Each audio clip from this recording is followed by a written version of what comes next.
bienvenidos. Qué bueno, me da mucho gusto saludarles y pues sobre todo compartir la preciosa palabra del Señor. Esta noche estaré compartiendo acerca del trono de la bestia. Voy a abrir con solamente un versículo en el capítulo 16 y el versículo 10. Es el trono donde Dios nos muestra dónde va a estar sentada la bestia durante la época de la tribulación. Dice en el 16:10, dice, el quinto ángel derramó su copa. Les recuerdo que las copas son la última parte ya de la ira de Dios. Entonces aquí estamos viendo el derramamiento de la quinta copa. Dice, y sobre el trono de la bestia, y su reino se cubrió de tinieblas y mordían de dolor sus lenguas. Con este versículo abro esta noche este tema acerca del trono de la bestia. ¿Pero qué es un trono? Bueno, sabemos un trono se sienta el rey. ¿Y qué es el oficio de un rey? El oficio de un rey es dictar leyes, es juzgar, es gobernar, es ser poderoso. Más que nada, es ser poderoso. Que sabemos que él siempre ha sido el anhelo del enemigo de Dios y nuestro. Entonces el anhelo de él es siempre que lo adoren, que lo alaben. Y ya por último, aquí ya Dios le va a permitir, les recuerdo, siempre me gusta decir que todo esto viene de Dios. Dios es el que permite todo esto. Pero el anhelo de la bestia, que sabemos que cuando empiecen los 7 años de la tribulación, desde el capítulo 6, ahí vemos, dice que salió en un caballo blanco, se le dio arco y salió venciendo y para vencer. Entonces aquí estamos ya viendo que él se sienta como Dios, ahorita voy a leer ahí en Tesalonicenses, haciéndose pasar por Dios. Y aquí vemos este líder que su anhelo es siempre ser Dios. ¿Qué es el anhelo de Satanás?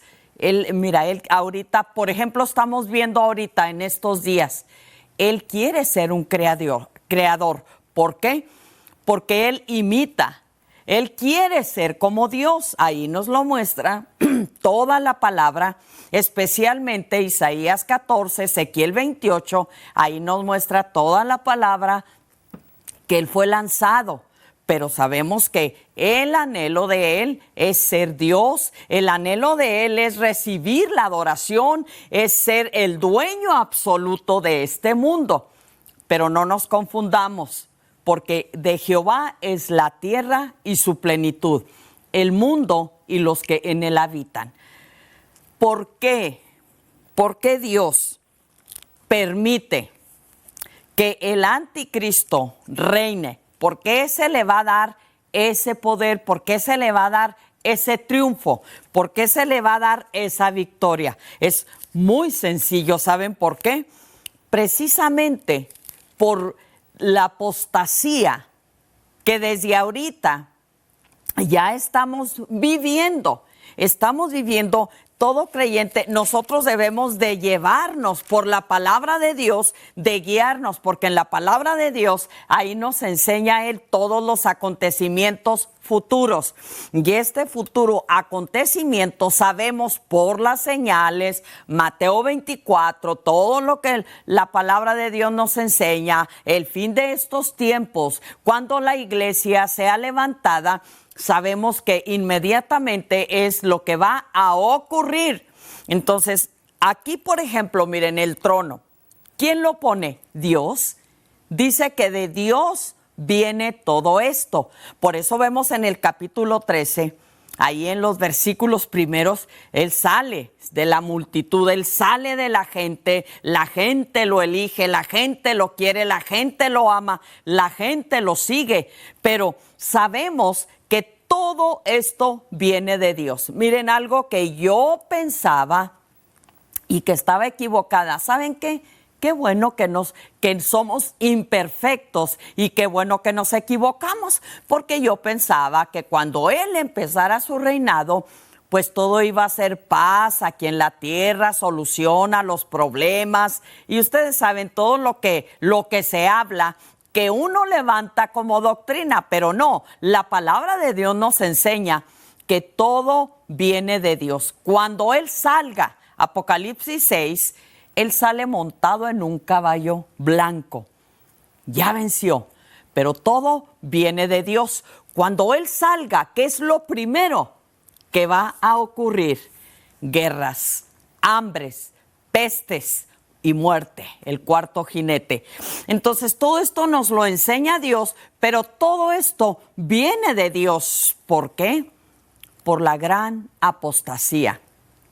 Aquí en Apocalipsis, aquí mismo en el 1:4, miren, vamos a ver, aquí dice: Juan a las 7 iglesias que están en Asia, gracia y paz a vosotros, del que era y que es y que ha de venir, y de los 7 espíritus que están delante de su trono. Aquí vemos el trono de Cristo. Aquí en el 4 y en el versículo 2, ahí vemos el trono del Padre. Pero estos tronos están en el cielo. El de la bestia, obviamente, está aquí en la tierra. Y ahí con el versículo en que yo abrí, en el capítulo 16, ahí vemos cómo el Señor en la quinta copa, cuando la derrame, que ya va a ser la ira de Dios, ahí dice que todos van a morder sus lenguas del dolor por las tinieblas que van a caer en el trono de la bestia. Gente dice, mucha gente dice, y lo escucho, que dicen: ¿y por qué Dios permite todo esto? Mira, ese es un problema, que siempre estamos culpando a Dios de todo. Lo estamos acusando. Y no pensamos que las malas decisiones, el pecado nuestro, es lo que en nosotros tenemos que pagar esas consecuencias. Ahorita, ¿cómo está el mundo? ¿Ustedes creen que es del agrado de Dios todo lo que ahorita estamos viendo? Los amotinamientos, las marchas, las protestas, las muertes. Y a todo esto también sabemos que la naturaleza misma está gimiendo. ¿Por qué? Por tanto pecado. Porque el mundo está lleno completamente de pecado. Por eso el Señor nos dijo que nosotros somos la sal de la tierra y somos la luz del mundo. Esa es la razón que cuando la iglesia sea arrebatada, sea levantada al cielo, imagínate, se va a quedar este mundo en tinieblas espiritualmente hablando, porque sabemos que en la tribulación sí va a haber salvación. La única cosa, mira lo que nos dice Pablo. Sabemos que la palabra anticristo, anti quiere decir en lugar de, y o en contra de. En lugar de Dios, en contra de Dios. Y sabemos, no ignoramos, que es una trinidad diabólica. Porque el dragón, según él, ocupa el lugar del Padre. El anticristo, sabemos que él quiere ocupar el lugar de Cristo. El falso profeta, él quiere ocupar el falso profeta el lugar del Espíritu Santo. Eso nunca va a suceder. Pero el mundo está tan torcido, el mundo está mal. Tenemos que estar preparados, tenemos que entender la palabra del Señor, pero hay otro problema también, que la palabra de Dios se interpreta, escucho todos los días escucho cómo se tuerce completamente la palabra del Señor. Por eso toda la palabra del Señor se confirma a sí misma. Y aquí, por ejemplo, en 2 de Tesalonicenses voy a estar dando lectura a algunos versículos, porque aquí Pablo nos habla muy bien, nos habla específicamente. Sabemos que el apóstol Juan es el que habla abiertamente del anticristo. Y él dice que el espíritu del anticristo ya está en acción. ¿Qué quiere decir? Que ya ese espíritu demoníaco ya está en acción. ¿Y dónde está en acción? ¿Sabes dónde está en acción? En las iglesias, en el pueblo de Dios. Ahora, claro, no estoy generalizando, ya lo saben, pero ese es el propósito de él. Pero mira lo que dice aquí. El título aquí, 2 de Tesalonicenses 2, es la manifestación del hombre de pecado. Y sabemos Pablo también, él lo llama el inicuo, el hombre de pecado, el hijo de perdición. Dice así en capítulo 2, solamente voy a iniciar con versículos 3 y 4. Dice, nadie os engañe en ninguna manera, porque no vendrá sin que antes venga la apostasía. La apostasía, esta palabra la apostasía es no llegar a la medida, es negar, renegar la fe. Y si nos vamos, ¿sabes qué? Si nos vamos al griego, incluso el griego abarca la palabra divorcio. Así que entonces hay personas que se divorcian de Dios espiritualmente hablando. Dice, antes que venga la apostasía y se manifieste el hombre de pecado, el hijo de perdición, el cual se opone y se levanta contra todo lo que se llama Dios o es objeto de culto, tanto que se sienta en el templo de Dios como Dios, haciéndose pasar por Dios. Se sienta. ¿Qué significa? Se sienta. Ahí donde leí 16:10. Está sentado en un trono. Eso es lo que nos está diciendo. Por eso Pablo nos dice que nadie nos debe de engañar.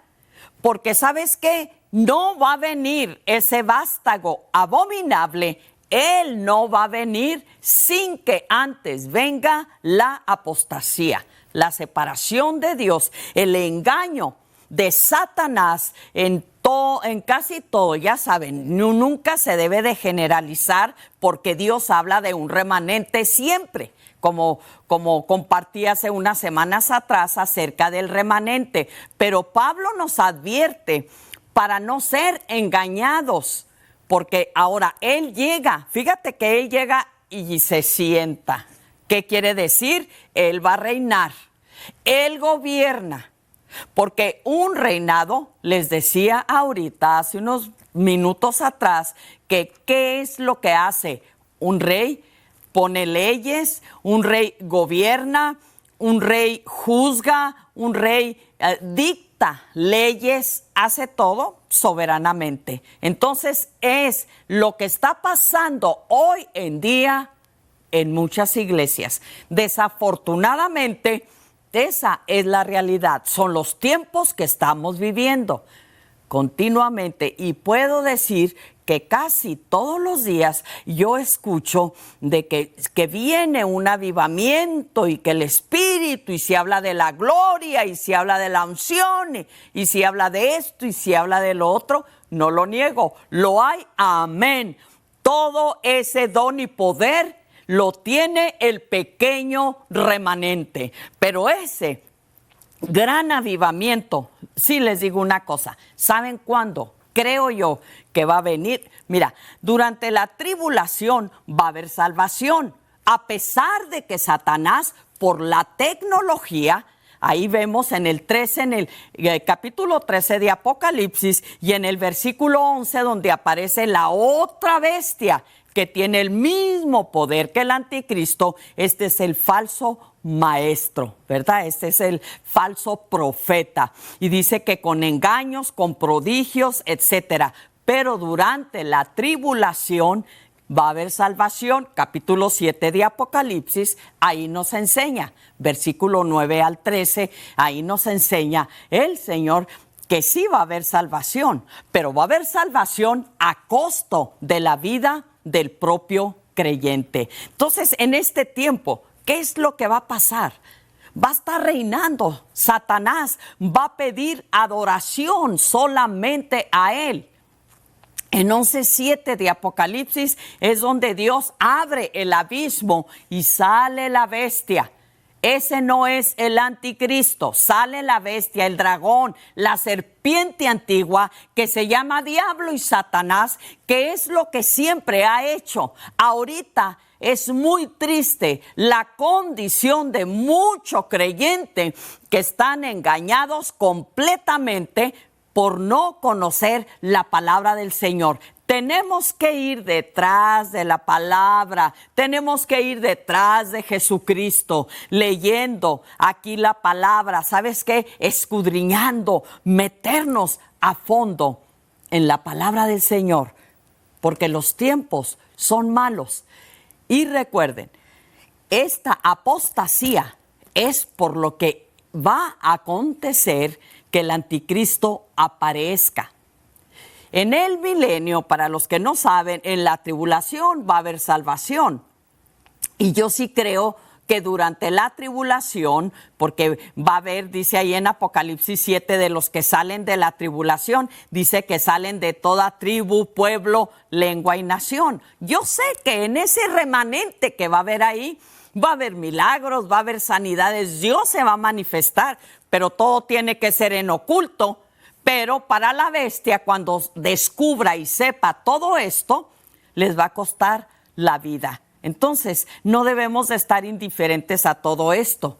En el libro de Ezequiel, Dios nos enseña que durante el milenio va a haber Espíritu Santo. Pues el Espíritu es el creador, es el precioso Señor, es el que nos guía a Jesucristo. Entonces, ahí los muchos capítulos del libro de Ezequiel nos enseñan que en el milenio va a haber derramamiento del Espíritu Santo. No podemos negar la actividad preciosa del Espíritu de Dios. Pero ahorita, desafortunadamente, estamos viviendo ya los tiempos, como dice ahí en Mateo 7:21, no todo el que me dice Señor, Señor, entrará en el reino de los cielos. Y luego dice, y muchos me dirán, dijo Cristo, me dirán en aquel día, Señor, en tu nombre echamos fuera demonios, hicimos esto, hicimos lo otro. Les va a decir el Señor, apartaos de mí, hacedores de maldad, no los conozco. ¿Sabes quién es ese tipo de creyente? Lo que estamos viendo hoy en día. Gústenos, a mí no, yo la palabra de Dios es la que nos guía, pero a mucha gente no le gusta escuchar la verdad. Pero sí, sabemos ahí donde hay masas de gente, porque ¿sabes qué? El pueblo se ha dedicado solamente a buscar su bienestar en este mundo y no quieren tomar su cruz. Ese es el problema. Algunos creen que durante la tribulación muchos no se van a salvar de los que se queden, pero eso no lo podemos saber, ni podemos decir que sí y que no. Eso ya, ¿sabes qué? Eso ya es asunto del creyente. Si el creyente, el que se quede, decide servir verdaderamente a Cristo, ahí sí, ¿sabes qué? Ahí vas a tener que pagar el precio de tu vida. Y no solo tu vida, también la vida de tus seres queridos. Porque durante el tiempo de Satanás, que él va a reinar aquí en la tierra, ahí le vas a dar adoración a él. Ahí no vas a poder tener una Biblia. Ahí la palabra del Señor va a tener que estar en el corazón del creyente. Pero como les digo, creo yo, ahí sí el Espíritu se va a revelar, se va a manifestar para ayudar a los creyentes, porque los creyentes van a estar en todo el mundo, pero van a ser perseguidos con mucha crueldad. Por eso vemos ahí en Apocalipsis 6, 9 al 11, ahí sale la primera, ¿cómo podemos decir? El primer grupo que piden venganza a Dios, están bajo el altar. Significa que fueron sacrificados. Si ahorita, aquí en este país, aunque hay cierta persecución, gloria a Dios, ahorita ya no es tanto, sabemos por qué, ¿verdad? Pero si ahorita, que es fácil tomar nuestra cruz y verdaderamente vivir en obediencia a Dios, no queremos, buscamos nuestra propia vida, buscamos nuestra salud, buscamos nuestros milagros, no hay nada de malo en eso, pero ¿saben qué? Están haciendo lo opuesto, porque el Señor dijo que al buscar primeramente su reino, todo viene por añadidura. Entonces sí, se hacen las cosas al revés. Esa es la situación que también yo sé por la palabra de Dios. Mira, en el Antiguo Testamento, Dios espiritualmente y literalmente divorció a la nación de Israel. ¿Por qué? Por su pecado, por la idolatría, porque sabemos se fueron tras dioses ajenos, quebrantaron la ley del Señor, hicieron y deshicieron. Ahora la iglesia se repite la historia. Que no te engañen esos predicadores que te predican mentiras, que una vez salvo, salvo para siempre, que aunque tú peques te vas al cielo con Cristo, que esa relación no se rompe. Pueblo, ilustrémonos en toda la palabra del Señor. La paga del pecado es la muerte. Y no podemos, dice Juan claramente, que no podemos practicar el pecado. Dice, primera de Juan 3:8, que el que practica el pecado es del diablo. Ahí está muy claro. Pero también dice el capítulo 1 que los que decimos, los que dicen que no pecan, hacen a Dios mentiroso. ¿Por qué? Porque dice Juan y dice también Levítico que hay pecados por hierro. ¿Qué quiere decir? Por nuestra naturaleza, pueblo. A veces pecamos nuestra naturaleza, pero no es practicar el pecado. Tenemos que tener mucha distinción entre eso. ¿Por qué? Porque si queremos verdaderamente vivir en Cristo, por Cristo y para Cristo, hay que vivir en obediencia. Continúo aquí en segunda de Corintios 2, del 7 al 12. Dice en el versículo 7, porque ya está en acción el misterio de la iniquidad. Acuérdense que el hijo de iniquidad es Satanás. Ya está en acción. Ya está desde el tiempo de Pablo. Ya los falsos anticristos con el espíritu del anticristo ya habían salido por todo el mundo, nos dice Juan. Dice, solo que hay quien al presente lo detiene hasta que él a su vez sea quitado, y entonces se manifestará aquel inicuo. Dice, a quien el Señor matará con el espíritu de su boca y destruirá con el resplandor de su venida. Inicuo, cuyo advenimiento es por obra de Satanás, con gran poder y señales y prodigios mentirosos. Ya está en acción esto, pueblo. Aquí sabemos cómo está ahorita la condición espiritual y no nos podemos hacer ciegos o nos queramos hacer tontos, porque la palabra de Dios es una. Dice el 10, y con todo engaño de iniquidad para los que se pierden, por cuanto no recibieron el amor de la verdad para ser salvos. Mira lo que dice mi hermano Pablo. Por esto Dios les envía un poder engañoso para que crean la mentira. Dios les envía. Dice el 12 y último por ahorita, a fin de que sean condenados todos los que no creyeron a la verdad, sino que se complacieron en la injusticia. Aquí está. Todo esto viene de Dios. ¿Por qué? Porque la gente, el pueblo, mucha gente, siempre les digo, no es general, porque hay gente que sí ama a Dios y hay gente que está luchando y hay gente que obedece a Dios y hay gente incluso, ¿sabes qué? Para vivir como Dios quiere tenemos que tomar nuestra cruz. Ya no oímos muchos mensajes de la cruz, ya no se oye mucho la santificación, la redención, la justificación. Son mensajes que son la base, el fundamento de nuestra salvación, de lo que Jesucristo hizo por nosotros. Yo sé que somos débiles, somos carne, pero el que está en nosotros es poderoso. Por eso mi hermano Pablo decía, todo lo puedo en Cristo que me fortalece. Ahora, Pablo, perseguido, fíjate, él estuvo en azotes, en ayunos, en naufragios, persecución de los de su nación. Tuvo un mensajero de Satanás en su carne. Bueno, sufrió lo tremendo, pero aún así decía Pablo, todo lo puedo en Cristo que me fortalece y sé gozarme en la escasez, en la escasez porque no buscaba la riqueza, en todo, en la tribulación, en todo se gozaba Pablo. Él y toda la iglesia primitiva y los santos de todos los tiempos. Eso no se puede negar, pueblo, que siempre Dios tiene un remanente. Yo te invito en esta noche, mira, el mundo está lleno de problemas. Las familias se están ahorita desbaratando, divorcios, enfermedades, problemas, pero la solución es Cristo Jesús.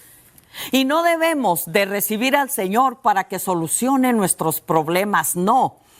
Debemos de amarlo por lo que Él es, debemos de consagrar nuestras vidas a Él, de verdaderamente obedecerle, vivir en obediencia como Él pide de nosotros. Y ¿sabes qué? No es imposible, porque Dios nos ayuda en nuestras debilidades, cuando estamos débiles, cuando estamos enfermos. Yo quiero orar en esta noche. Quiero orar si quieres entregar tu vida a Cristo, si quieres renovar tus votos, si estás enfermo, enferma, opresión, depresión. Vamos a orar. Padre, en el nombre de Jesús, Espíritu de Dios, yo te pido, Señor, en esta noche muy especial, para que todos aquellos, Señor, que estén sufriendo, padeciendo persecución, Señor, que estén enfermos, que estén sin trabajo, que estén agobiados, en el nombre de Jesús, Señor, yo te pido también por todos aquellos que quieren entregar su vida a ti, por todos aquellos que quieren renovar sus votos o consagrar sus vidas. Padre, te pido en el nombre de Jesús, Espíritu de Dios, que tu palabra haga efecto en todos aquellos, Señor, que quieren verdaderamente servirte con un corazón agradecido. Gracias te damos por todo. En el nombre de Jesús. Amén, amén. Sí, por eso, mira, yo te digo y te lo digo de todo corazón. Los tiempos son muy malos. Las señales ya están cumplidas, pueblo, la naturaleza, las guerras, pestes, hambres, gentes muriendo de hambre en todo el mundo. No hay mejor tiempo, no hay tiempo más propicio y más precioso para venir a Cristo que hoy en día. Te hago la invitación de corazón, reflexiona en tu vida, en qué estás mal y reconozcamos que estamos mal en ciertas áreas y corregir nuestras vidas delante de Dios. Les amo en Cristo, bendiciones y hasta el próximo tiempo de Dios. Amén.